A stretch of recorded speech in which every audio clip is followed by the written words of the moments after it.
you want to be better. I mean, really better. I'm Joe Templin. I'm a human Kaizen expert. I'm the author of the Amazon Kindle #1 new release, Everyday Excellence. I'm also the host of the Human Kaizen podcast, available wherever you listen to your podcasts.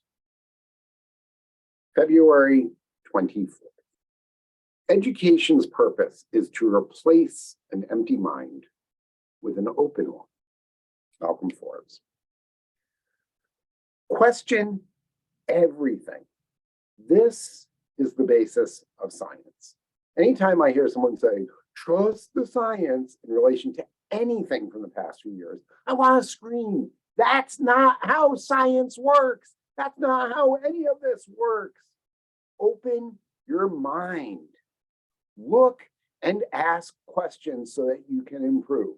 I stopped drinking coffee right after waking up because Huberman's research said that having caffeine that early in the morning, that quickly after waking up, is going to actually be disruptive.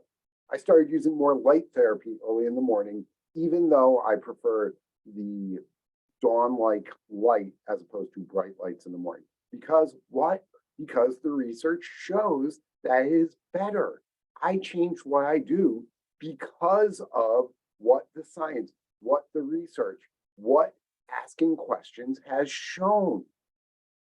I've changed my processes to improve because of what I've learned. Open up your mind and open up the future. This is how you can be excellent. I'm Joe Templin. Be excellent and grow today.